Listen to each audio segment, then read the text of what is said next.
మార్చి నెల ఎగ్జామ్స్కి ఇచ్చేస్తే, ఏప్రిల్ నెల రాజకీయ నాయకులకి ఇచ్చేస్తే, మరి మే నెల ఎలక్షన్కి ఇచ్చేస్తే ఇంకా హిట్ పర్సంటేజ్ ఎక్కడ పెరుగుతుందిలే.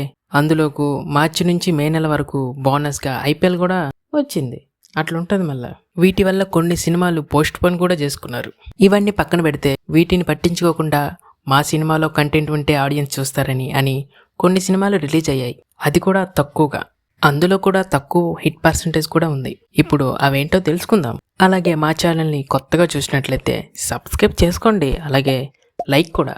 మొహమాట ఏమొద్దు, అన్నీ చేసి వెళ్ళండి ప్లీజ్. ఫస్ట్ మార్చ్ నెల గురించి మాట్లాడుకుందాం. హీరో విశ్వక్ నటించిన గామి. ఈ మూవీ అయితే బడ్జెట్ విషయంలో చాలా సమస్యలు ఎదుర్కొన్నారు. కొన్ని ఇయర్స్ కూడా బడ్జెట్ వల్ల ఆగిపోయింది. బట్ టీ సిరీస్ వాళ్ళు టేకప్ చేసి మూవీని కంప్లీట్ చేశారు. తీరా రిలీజ్ అయ్యేసరికి మన ఆడియన్స్ పట్టించుకోలేదు. యాక్చువల్లీ చాలా బాగుంటుంది భయ్య మూవీ. ఎందుకు పక్కన పెట్టేశారో నాకు ఇంకా అర్థం కాలేదు. సో ఆ టైంలో ఒక మలయాళం మూవీ ఈ మూవీకి పోటీగా వచ్చింది. సో అందువల్ల అనుకుంటా. అండ్ ఈ movie budget 20 and 24 crores. But దీని box office collection 22-21. So average అయినా ఫ్లాప్ అయింది. ఎందుకంటే మూవీ టీం కష్టానికి రావాల్సిన నెంబర్ కాదు ఇది. Next Om Bheem Bush. Hero Sree Vishnu, Priyadarshi, Rahul Ramakrishna నటించారు. బట్ ఈ మూవీలో సాంగ్ ఒకటి సూపర్గా ట్రెండ్ అవుతుంది ఇప్పుడు. మూవీ విషయానికి వస్తే మార్చ్ 22 రిలీజ్ అయింది. బాక్స్ ఆఫీస్ వద్ద హిట్ లిస్ట్లో చేరింది. దీని బడ్జెట్ 20 crores అయితే బాక్స్ ఆఫీస్ దగ్గర 26 crores కలెక్ట్ చేసి సేవ్ అయిపోయింది భయ్య. నెక్స్ట్ సిద్ధు జొన్నలగడ్డ అండ్ అనుపమ నటించిన టిల్లు స్క్వేర్. ఈ లిస్ట్లో ఈ మూవీ బిగ్ హిట్ అని చెప్పుకోవచ్చు. దీని బడ్జెట్ 40 నుండి 50 మధ్యలో ఉండొచ్చు. ఆయన ఎవరు ఊహించిన విధంగా బాక్స్ ఆఫీస్ వద్ద 235 crores కలెక్ట్ చేసి సూపర్ హిట్గా మార్చి నెలలోనే నిలిచింది. చూడాలి, ఈ మూవీకి పార్ట్ 3 కూడా వస్తుంది. అదెలా ఆడియన్స్ రిసీవ్ చేసుకుంటారో. ఇప్పటి వరకు మార్చి నెల టాలీవుడ్ని కాపాడింది.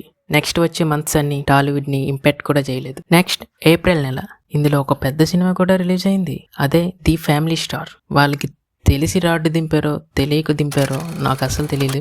యాక్చువల్లీ సంక్రాంతికి రిలీజ్ అవ్వాల్సిన మూవీ ఏప్రిల్లో రిలీజ్ అయింది.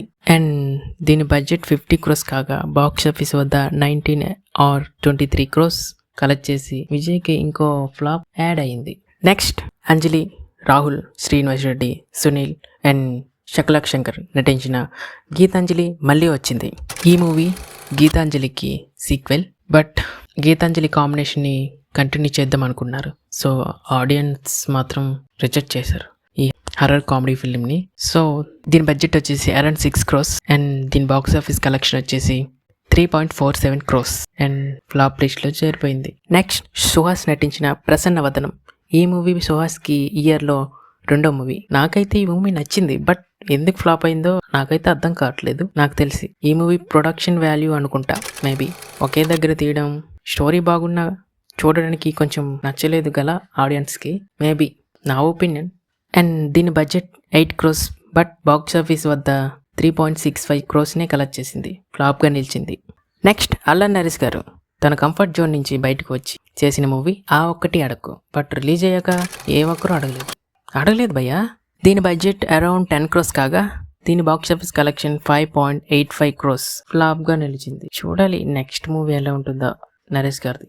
నెక్స్ట్ నారా రోహిత్ నటించిన ప్రతినిధి 2తో తన అదృష్టాన్ని పరీక్షించగా అది కుదరలేదు.